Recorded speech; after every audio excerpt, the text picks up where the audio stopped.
माइतीमा दिदीलाई सरप्राइज दिन आएको दिदीले नै सरप्राइज दिएर हिँडिछे म आएको थाहा पाएर हिँडेका हुन् कि के हो। Hello everyone welcome to my mini blog. आज चाहिँ म जाँदैछु सिन्धुली यानि कि मेरो माइती घर। त्यही भएर म चाहिँ हतार सामान प्याक गर्दैछु। सामान त खासै केही छैन, मेरो पर्सनल सामान अनि त्यसपछि गएर धरानको छुर्पी चक्लेटहरू त्यस्तै हो बगेरा बगेरा। अनि म चाहिँ हतार फटाफट प्याक गर्दैछु।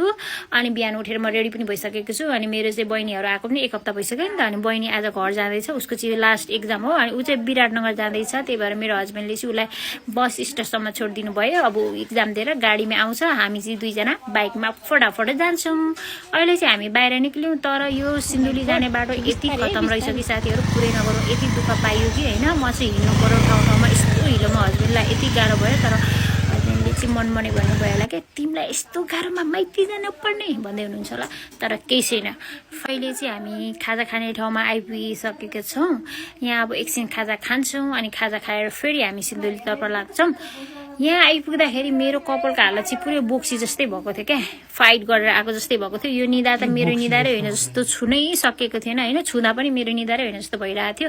अनि अब हाम्रो खाजा पनि आयो, हामीले खाजा पनि खायौँ। अनि अहिले 9:30 भएको छ। अनि अब यस्तोमा त अलिअलि घाम लागिसकेको छ, घाम चर्किसकेको छ। अब आफ्नो फेस त जोगाउनु पर्यो नि त, नत्र भने मेरो चाहिँ फेरि सेन्सिटिभ स्किन छ, अलिकति घाम पऱ्यो कि पोतो चाया निस्किन्छ।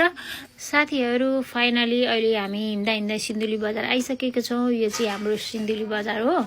यहाँ आउँदा चाहिँ ठ्याक्क 11:30 भएको थियो। अनि यसो दायाँमा हेरेको त द वान थकाली खाना घर भनेर लेखेको रहेछ। अनि हामीलाई भोक पनि लागेको थियो नि त, बिहान थोरै खाजा खाएर हिँडेको थियौँ। अब हाम्रो थकाली खाना पनि अगाडि आइसकेको छ। अब हामी फटाफट खाना खान्छौँ।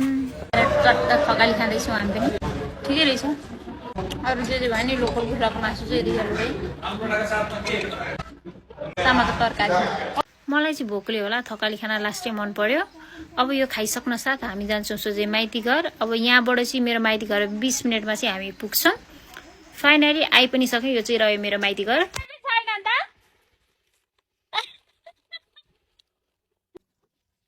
गइहाल्ने हो नि अब। ल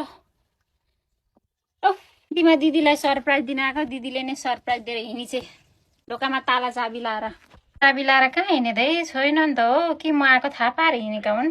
छैन नि ताला चाबी लाएर। दिदी चाहिँ मसँग रिसाएर बसेको छे।